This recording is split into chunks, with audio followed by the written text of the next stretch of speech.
Okay. Good morning, everyone.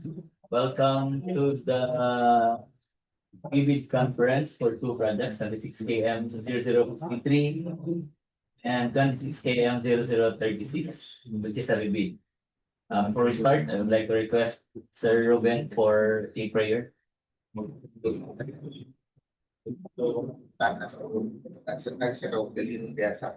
Sa amin. Langit na naminumhan, salamat sa makanunayon ni mo, iman ka na ko o pag-upan sa among adlaw-adlaw nga pag-kinabuhi. Ginoo, padala imong balang espiritu nga mo'y magagiya ka namo aron sa pag-alagad kanimo. Hinaot pa nga kini among private conference magmalampuson diha sa inyong mga kamot. Ginoo, pasayloa kami sa among mga kalapasan. Ining tanan among giampo sa ngalan ni Jesus. Amen. Amen.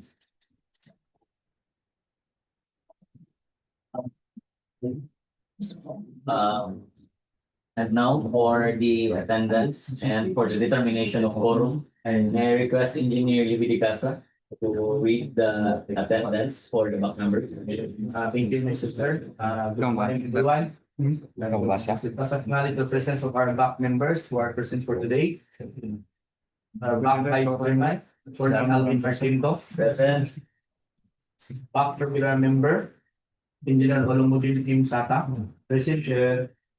Back provisional member, Engineer Muhammad Iftimpong Back provisional member, Engineer A.I. Sakili Ibrahim. Nalisa na yung data. Sir Chair, these are 4 out of 5 members Submission. for today. Since there are 4 out of 5 members of the back present today, like to declare that the back is in quorum. Please proceed with the reading of the attendance for the DPWH Secretariat and for observers and here.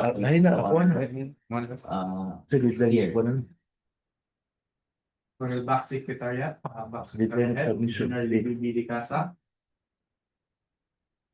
Back secretariat member, Sir Donato P. Luzon Jr. Sir Ruben G. Lora. Present. Ma'am Malu Cristina C. Antipesto. Present, sir. Ma'am Tahara E. Ramos. Present, sir. Ma'am Rilo Carla Srite. Present, sir. Ma'am Flor A. Garcia. Present, sir. Ma'am Giselle Yunabal. Sir. Sir George Elisita. Present, sir. Ma'am Jaime Joy Upasquil. Present, sir. And Ma'am Dennis C. Talina. For back PWG, back PWG head, Ma'am Larica May C. Antonio. Present. Back PWG member, Engineer Marjan P. Bansara. Present. Engineer City Nohaida R. Macarambon. Present. Engineer Mujahid Bidia. Present. Sir Omar T. Alas. And Sir Dennis C. Present. That's all, Mr. Chair. Thank you, Engineer Livy. How about contractors who are there? Okay, since there are no contractors, let us now proceed with the reading of the eligibility requirements. Full read. Okay, please proceed, Engineer Bansara.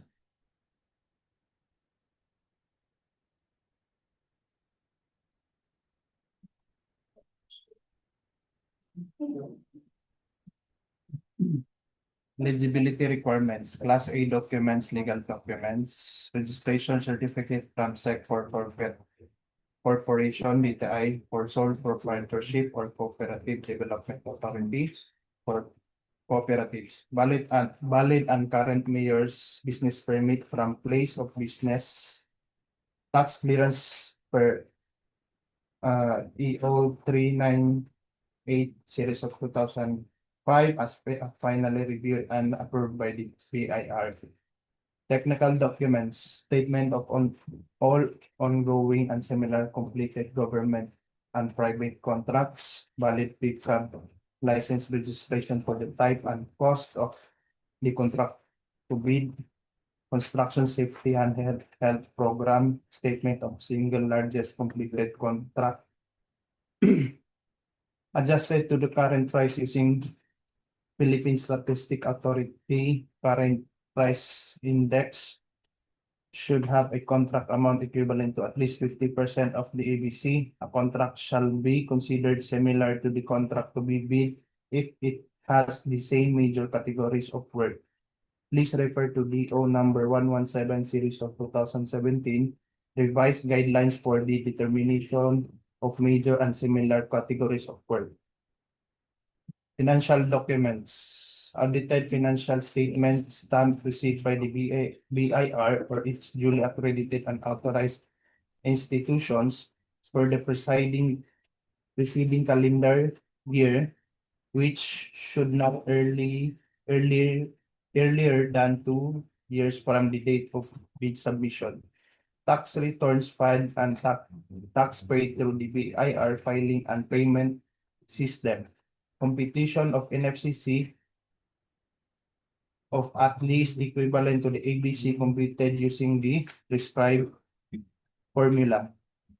NFCC current asset minus current liability times 15 minus the value of the unfinished project, including awarded projects not yet started, coinciding with the contract to bid. Class B documents for joint venture only if applicable. Legal documents. Each partner of the joint venture shall submit their respective PhilJIP certificate of registration in accordance with the section 20.2.9.1 of the IRR of RA 12009. The submission of technical and financial eligibility documents by any of the joint venture partners constitutes compliance. Provided that the partner responsible to the submission of NFCC shall likewise submit all of its ongoing unaudited financial statements. So, components of first envelope technical proposal, PhilJIP certificate and platinum membership, pickup license and registration in case of GB, statement of all ongoing government and private contracts, statement of SFCC, NFCC competition, joint venture agreement if applicable, latest general information sheet reflecting the beneficial ownership information duly received by the Securities and Exchange Commission for Corporation. DPWH memorandum dated November 19 to 2025. Bid security in prescribed form, amount, and validity period.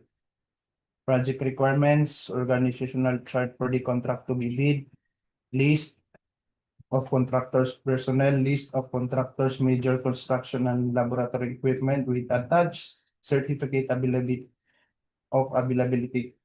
ISO 900 2015 certification or its latest version as applicable for pickup size range for large A, large B, and medium A, medium B.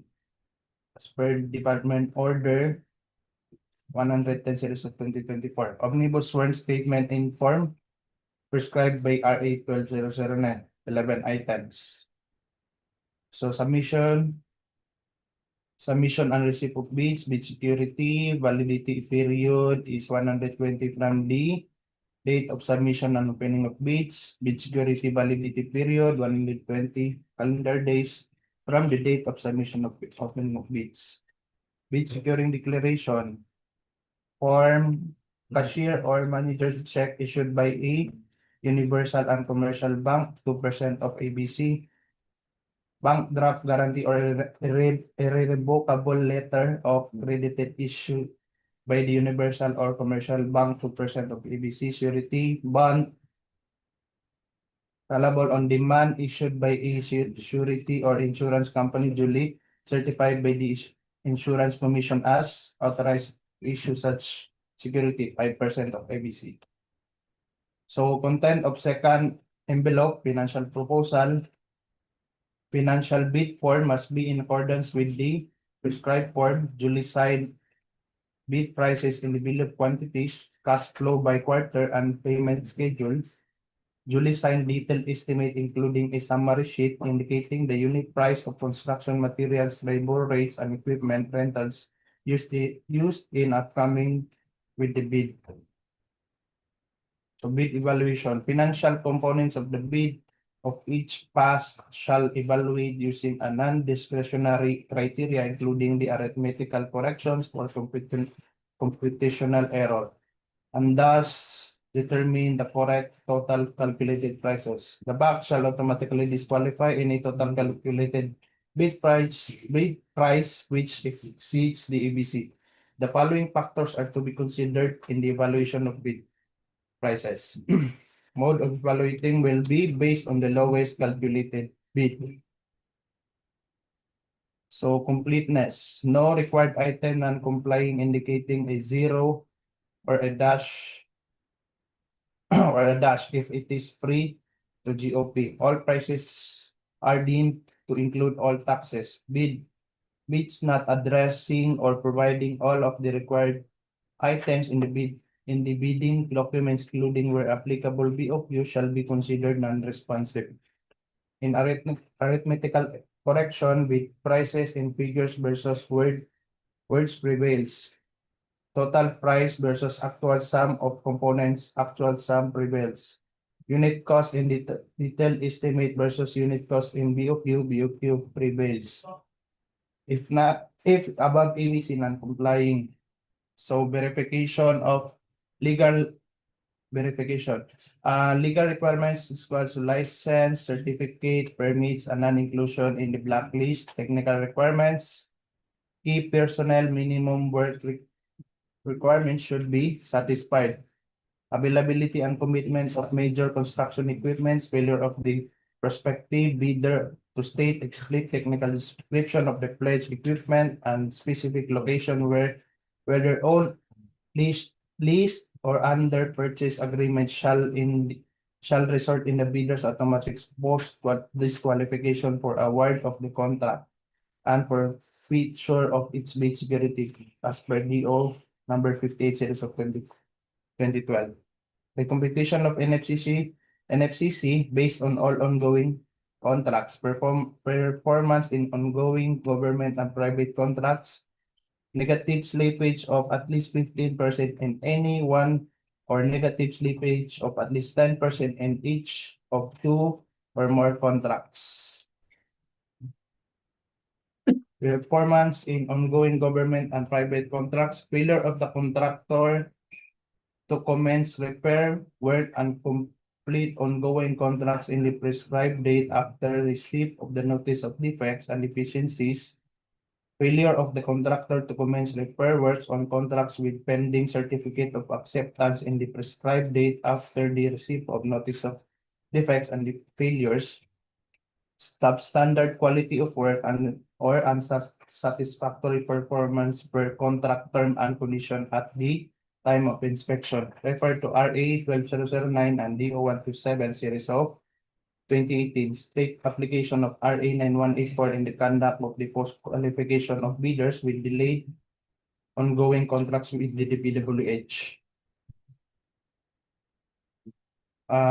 Notes on the personnel and equipment requirements of the project as per DO number 9 series of 2012, technical requirements for civil work projects for public bidding. If a proposed technical is an employee of the bidder and working on another project at the same time of bidding, the bidder shall submit a certification that one personnel will be pulled out from the ongoing projects once the bidder is awarded to the contract, and two, she will be replaced with another person with equivalent or better qualification as certified by the head of the implementing office. By the bidder may propose a key technical personnel who is not employee, provided that the said personnel is required to submit a certification that he or she will work for the bidder if it is awarded the contract under bidding. Note, as per DO 165 series of 2025, guidelines on accreditation and assignment of contractors and consultants, project engineers, state that only accredited project engineers may be assigned to DPWH projects. This certification shall include in the in the first envelope of the sealed bids. Also, to be verified during the post-qualification is the set equipment pledged by the bidder. The bidder should specify in the submitted bid to the location of the equipment where they can be inspected. If any equipment is not in specific location, then the bidder shall be post disqualified. Contract award. The contract shall be awarded to the bidder whose bid has been determined to be the lowest bidder, lowest calculated and responsive bid as result of the detailed evaluation and post-qualification conducted. The successful bidder shall be notified through the issuance of notice of award within the bid validity period and must be confirmed by the successful bidder in writing within 2 days upon receipt thereof. Common errors in the submission of bids: incomplete pages of bid documents, technical and financial, authority of the signatory to sign on the behalf of bidders. Single proprietor signatory should be the owner or proprietor only. Corporation or cooperative, board secretary certificate and board resolution. Joint venture resolution or agreement, partnership as indicated in the article of partnership. Reminders: deadline of submission of bids, May 26, 2026 at 10 a.m. Bid submission may be done manually or electronically online. However, the bidder should select one mode of submission, either manual or electronic. Philippine bidding documents, new bid form, omnibus sworn statement, and bid securing declaration. Note: follow the latest in NGPA standard form as uploaded in the gppb.gov.ph. Number of copies of the bid proposal: one original copy, and two certified true copy of each bid using A4 bond paper and side bounded. If the deadline falls on a non-working day, legal holiday, or special non-working day, the deadline shall be the next working day unless otherwise stated in the bid bulletin, if any.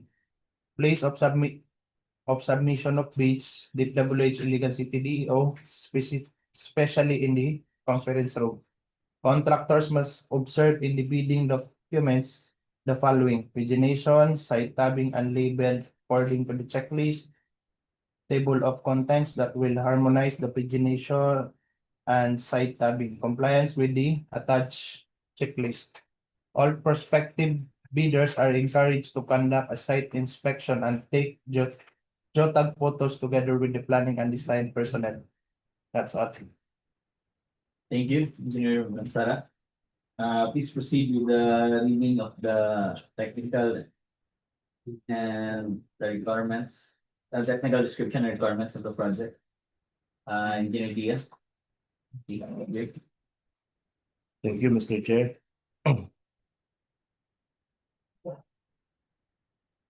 The bid conference for the project 26KM0053, construction of bypass and diversion roads, Iligan City, circumferential roads, C3 extension to junctions station sa Santa Filomena, Bunbunon, Dikilan, Lubungon Road, kilometer 0+002, kilometer 0+160, kilometer 0+307 to kilometer 0+0457, Iligan City. 26KM 0036, rehabilitation and major repair of permanent bridges at Tawagon Bridge along Santa Filomena with Bunbunon, Dikilan, Lubungon Road. For 26KM 0053, construction of bypass and diversion roads, Iligan City, circumferential road extension to Santa Filomena, Bunbunon, Dikilan, Lubungon Road, station 0+002, 0+160, 0+307 to 0+0457, Iligan City. Contract locations, Iligan City. This is the JOTAG photo or beginning the project. The geotag photo for the end of the project. This is the location map.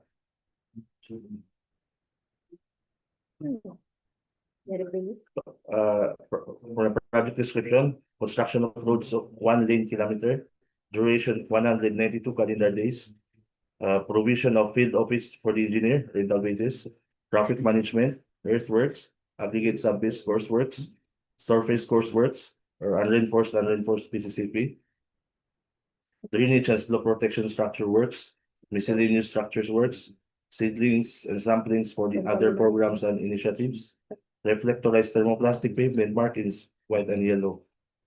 For the scope of works, provision of the field office for the engineer, project billboards, signboard, occupational safety and health program, traffic management, mobilization and demobilization, individual removal of trees, 150 and 300 diameter small, individual removal of trees, 301 to 501 diameter small, removal of actual structures, obstruction, 0.20 meter thick, PCCP and unreinforced, pipe culverts and drain excavation, embankment from roadway structure excavation,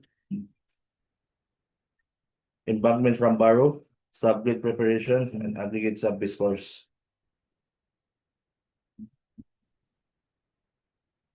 For the surface course, Portland cement pavement, 0.15 meter thick, 14 days. Portland cement concrete pavement, unreinforced, 0.28 meters thick, 14 days. Portland cement concrete pavement, reinforced, 0.3 meter thick, 14 days. For the bridge construction, under bridge construction, reinforcing steel, grade 40, structural concrete, class A, lean concrete, class B.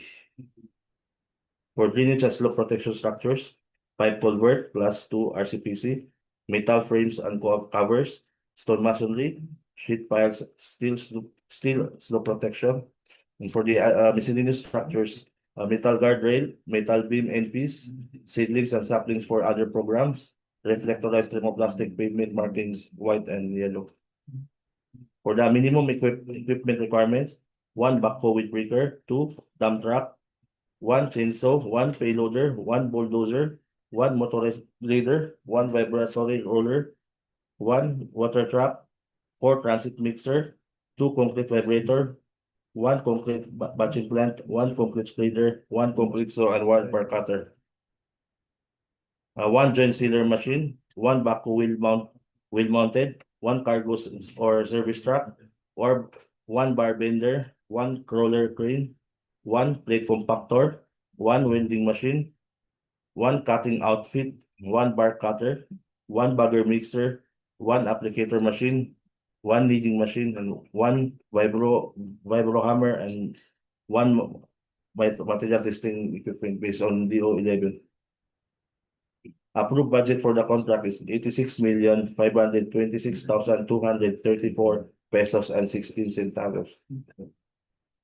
Next project is 26 km 0036, rehabilitation and major repair of permanent bridges at Tawagon Bridge along Santa Filomena, Bunbunon, Dikilaan, Lugumon Road.